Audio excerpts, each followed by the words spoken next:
Thoabala. I greet you guys, all of you. You guys look so beautiful. I haven't seen such a awesome crowd in a quite while. I always drink a bit of some water to calm my nerves. It's not an easy thing to stand in front of people. I learned so much in such a short space of time. I just want to applaud our hosts for this occasion. As South Africa, I think we need more of such initiatives because as we can see, our country is going into a mess, it's depreciating day by day, so we need more of such things day by day. So I won't be long, I'll be as short as I can because we're way outside of our time, so I'll be as short as I am. My message will be entitled, or I'll speak about impact, making an impact within our space, making an impact within our communities, making an impact from wherever that we are. As we were at lunch, I was just speaking to our host, and I was just, because I love learning, I'm always taking notes, I love learning from other people.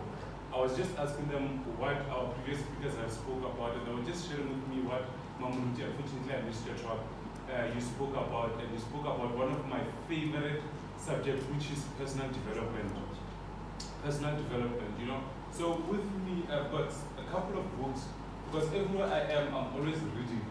Mama, you mentioned something about a disease that if your grandparents had this one has generational curses. So this is one of the books that about breaking generational curses of life, you know, because in your life, once you reach certain information, every transformation is traceable to certain information that was received.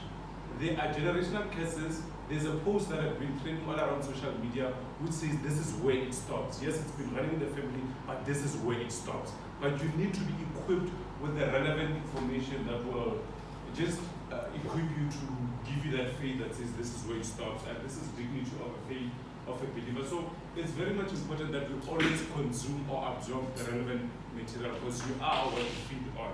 So unfortunately, I missed your talk. And then this one, it's mine, it's a personal audio disc. I wanted to write a book, but you know, God spoke with me. I've always wanted to write a book, but He said I should do audio CD. And it was striking because we live in an age where people use USBs, modern cars don't play USB slots anymore, CD slots anymore. So I was actually worried, but you know, since I did this, the response has been quite amazing. I've got 12 messages that as you're driving, you can turn your car into a mobile university and you get blessed by this. Now, just to go into my topic titled Impact, I believe each and every one of you was born for a cause. When God created each and every one of you, He had a plan in mind. There was not any of us that when God created, He did not have a plan. So unfortunately, one Miles Monroe says, where purpose is not known, abuse is inevitable. If you do not know the main cause of a thing, you'll misuse it, or you'll abuse it, or you'll use it wrongly. So it's very much important that as human beings, as individuals, we seek to ask our Creator, who is God, what am I created for? Because I believe that each and every one of us, we have a specific purpose in this life. And the sad thing is, if you don't do that which God created you to do, you leave this world null and void. There's no one that can ever do what you were born to do, what God created you to do. He created it specifically for each and every one of us. Hence, even twins. I'm a father to twins, by the way. Even my twins don't have the same fingerprints. Why? Because all of us are unique. I love the analogy, Mama, you are educating us about the gyna, and you mentioned something about men having sperm.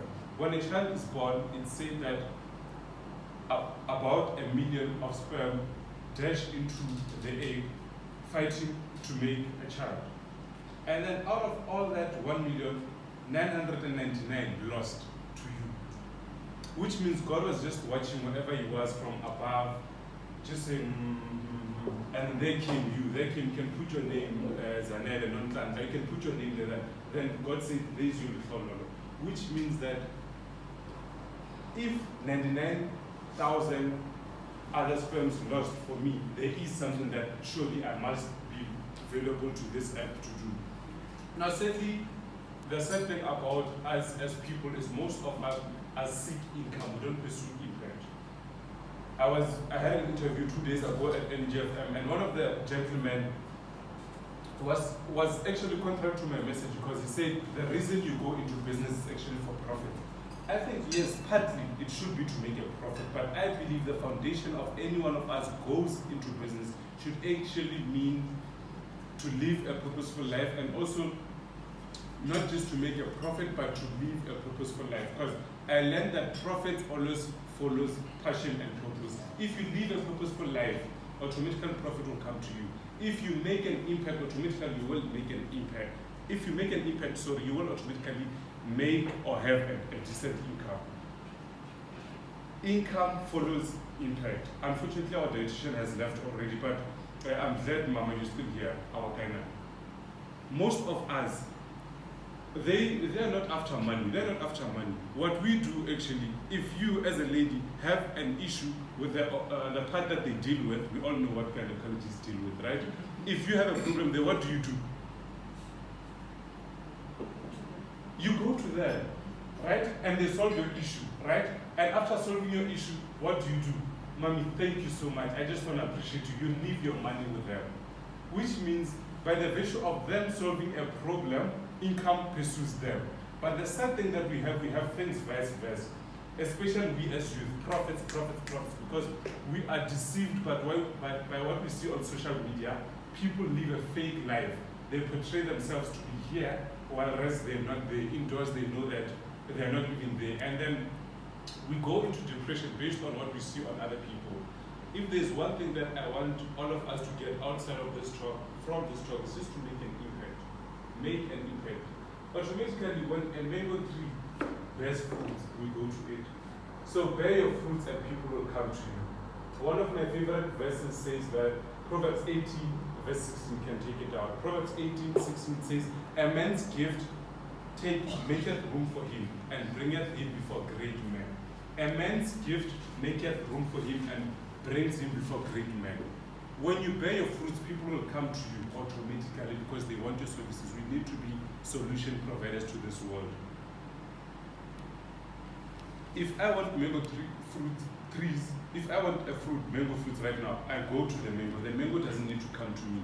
The reason why we oversell ourselves, we always have to introduce ourselves to everywhere we go, always have business cards, forcing people to take our business card, and unfortunately when they get home, they throw it. Not even when they get home, because that's even boring. Automatically, they just throw it outside of the window the moment you give them your bag, because you're not valuable. You know, I was actually speaking to our host, actually, asking her how are the preparations for your event and all that. And she said it's stressful. Why? Because, you know, sometimes people don't want to come and all that. But, you know, I'm also into seminars. I do seminars because I believe in education. The more people are informed, the more their lives are transformed. Because as I say, every transformation is traceable to certain information. Because if you are not informed, obviously you will be deformed. So I realized that, you know what, I couldn't peg my seminars to capacity. And then I always used to say people are not loyal. I always used to blame it on people until I asked myself one question: I've got a mentor.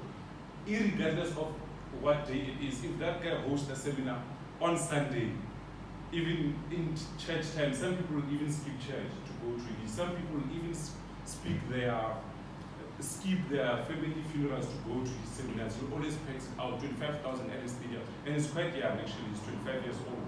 And I asked myself, well, Pila, it's not an issue of me, people not wanting to come to my event or people being committed. It's just an issue of me creating more value, me making sure that I'm more valuable, that people want to come to me. So if you make an impact, people literally come to you. Now all of us, I believe God gave all of us gifts. The most important thing is you need to realize that in your gift lies your lifting. No one was born to be average, but certainly because we do not realize our gift, we remain average. Most of our youth these days, we all want to appear on TV, unfortunately. You know? But the sad thing is we don't understand where the word celebrity comes from. Because most of the youth, if you ask them what you want to do, they just want to be famous. The word celebrity actually is derived from the word celebrated. If you check everyone that today we still read about, for example, just to mention a few, Jesus Christ, he did such a remarkable impact in this world. Martin Luther King, Nelson Mandela. Jesus solved the problem of sin. That's one of the biggest problems that we have in the world, the state. Martin Luther King solved racism. Nelson Mandela solved apartheid. So automatically these people are celebrated. You do not have to be naked on Instagram to get more followers. You do not have to be half naked so that people can like you. All that you need to do is to make sure that you live a purposeful life. Find the gift that God created in you and make sure you maximize your gift. And one of the stresses or depression that we can face comes from if you want to major in your minor. As I said, all of us have gifts. For me, unfortunately our accountant has left. For me to try to major in numbers, I'll go very crazy. I'm not that much good with numbers. So for me to try and cut my sleeps trying to be good with numbers, I'll actually depress myself because, as I said, we need to major on our majors. The sad thing that leads to depression is when you want to major in your minors, which means you want to grow from a point of weakness. Now, what do I mean by this? If you are a musician and you try to be a singer here, you're going to embarrass yourself and you're going to leave this place sad. But if you focus on playing that instrument and then team up with people that are gifted with singing, then you form a beautiful orchestra, a beautiful duet. So, in a nutshell, if God created you to be, for example, when I grew up, I went to a construction school, I went to a technical high, I studied civil engineering, but I realized that this is not my field. Actually, when I grew up, I always wanted to own a construction firm because from a young age, I knew I'd never worked for anyone. So as I was working within a construction company, I realized that actually I am not fulfilled. So I am not serving my boss with diligent service as God commands us to do in the book of Colossians, because he says that whatever that you do it with excellence, as though you're doing it unto God and not unto men, right? So I was not doing that. Why? Because I was trying to operate from a point of my weakness, until I realized that actually God called me into motivational speaking. I've been in this training, motivation, executive coaching for 4 years. It's my 4th year now. The Motivational Drive has been founded in 2015. So what I'm trying to say is that, and I'm glad there's parents, because some of the reasons it's parents force their children to do nursing. When parents, their dreams have failed, they force their children to leave. That if the mom wanted to be a doctor and she failed, she forces the daughter to be a doctor. She forces the daughter, to be a doctor, so that she can be a reflection of what she failed to be. And that creates depression to children, it creates frustration. I mean, these days, you make money out of this, money in every sector. Our image consultant, Mama, you mentioned about how people just look smart. I was actually, as I was preparing for this, one of the sermons that I was listening to, was just reminding me of something that I knew already. People this day make money out of just having beautiful fingers. People pay as much as $100 just for you to advertise their jewelry. You put your fingers, they snap their ring. Every picture is $100,000 US. People get paid as much as 400,000. People like Tekomudis just to chase a piece of ball, and then people will pay them 400,000 a month. People get paid as much as 200,000 to speak. Les Brown, the last time at some speaking event, I had he charged 700,000 an hour. So there's money in each and every sector. Gone are the days that you'd force yourself. I'll pick on you because I'll assume you're the youngest. Gone are the days where you'd want to force yourself to be a doctor because you want to make money. There's money in each and every sector. Money should be secondary and not priority in our lives, because when we pursue profit, we neglect our purpose of which God created us to be. Now, before you can make an impact, you need to realize, and I'll be very much mistaken if I don't make you to realize the fact that for you to make global impact, there is sacrifice that needs to be made. At the birth of a star, there is a scar. And the scar of a star is sacrifice. We need to make a sacrifice, and that's where most of us miss to find ourselves just being mere men. There's a lot of average people. There's only a few people that are living above an average life. I usually make an example with cars because I'm a guy, I love cars. But if you go outside, if you go on the road, how how many times do you see an exotic cars? Exotic cars, it's your cars like your Ferrari, your Lamborghini, your Rolls Royce. You hardly see those cars. There's just cars that are ordinary. Why? Because we're used to an ordinary lifestyle, right? And the sad thing is that the moment you live a life outside of the norm, people start to hate you, people start to call you names. Actually, in this city, I speak about this in number 5. You were born to be abnormal. All great achievers were labeled as crazy.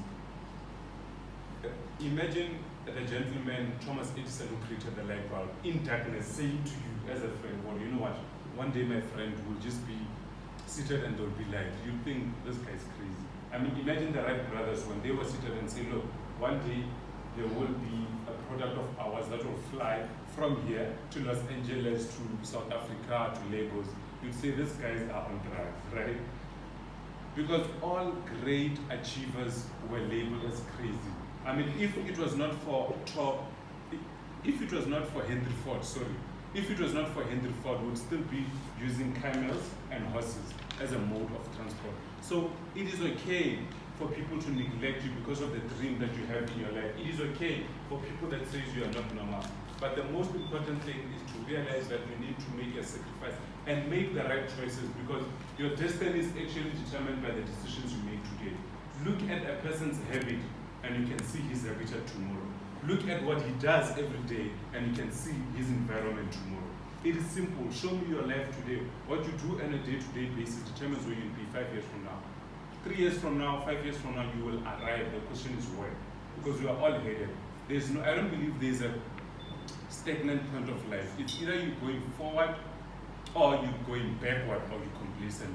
It's either you're going forward or backward. There's no use standing still.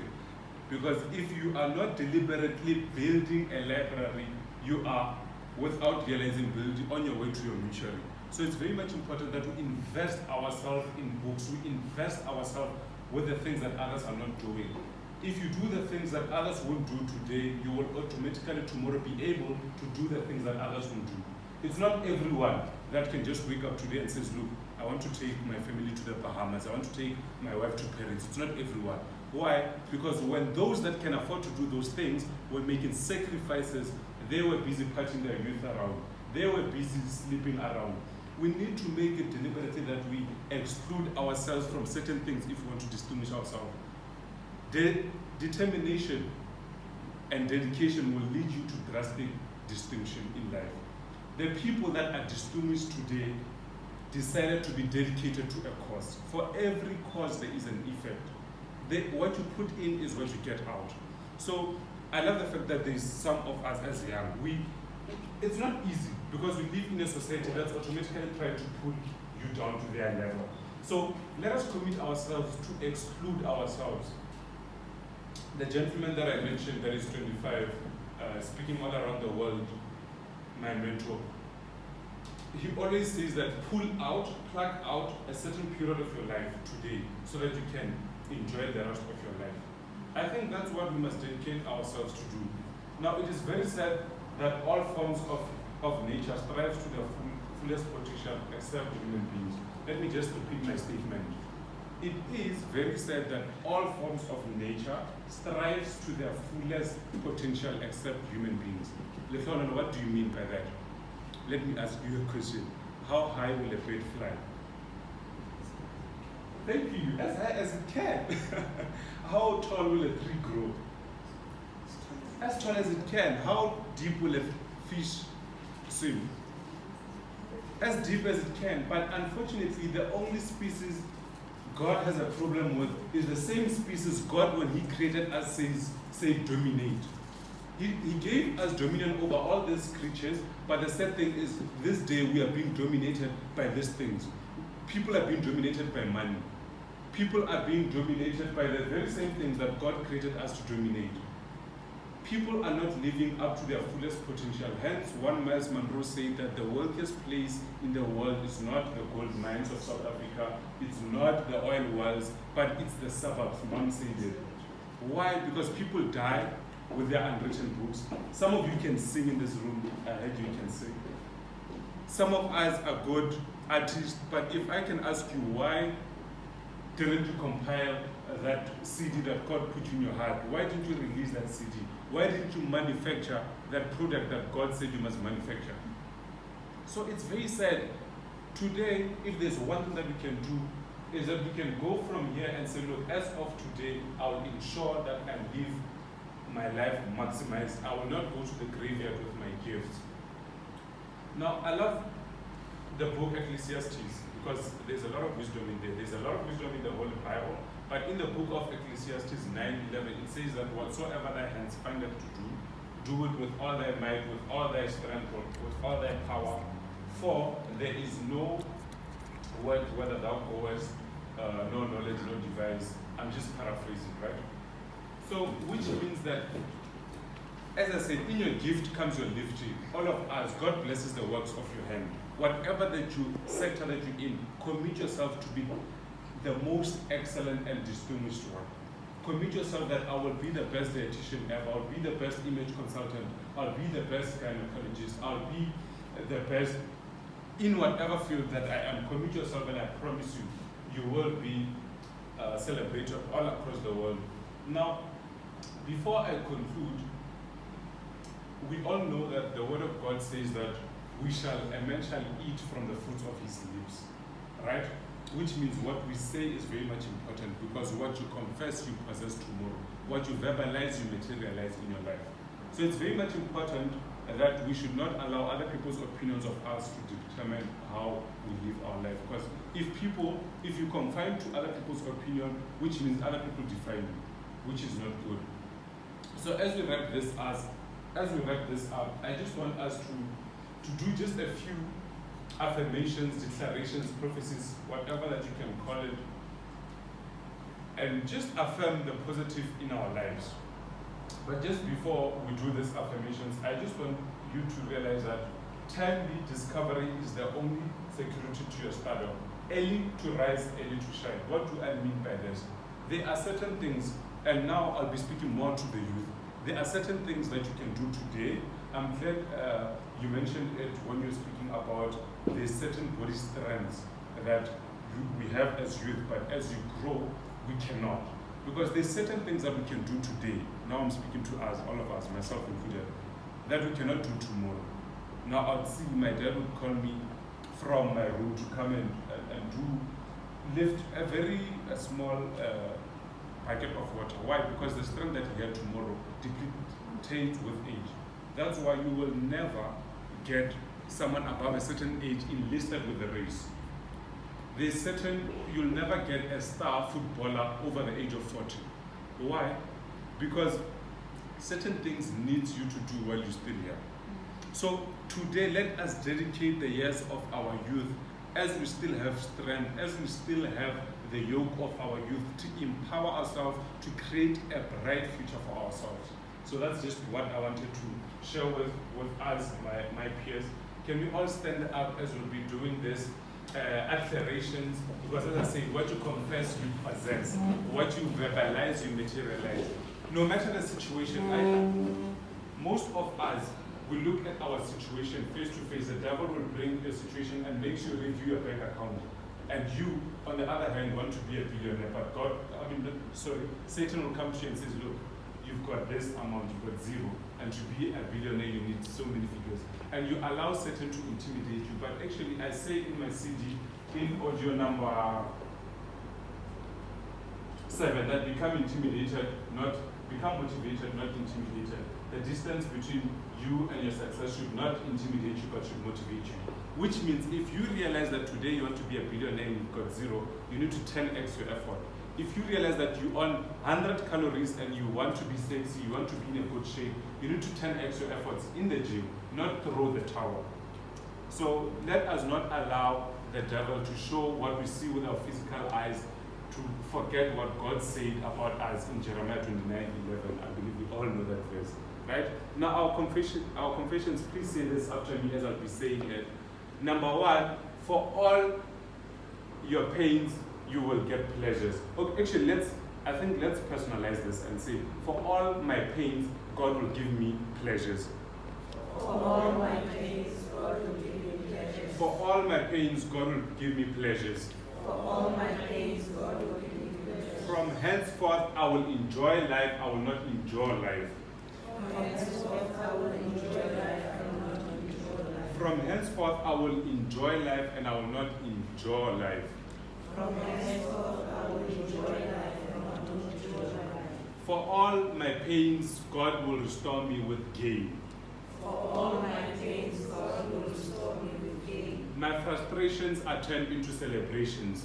My frustrations are turned into celebrations. My shame is turned into fame. My shame is turned into fame. All those that pitied me will envy me.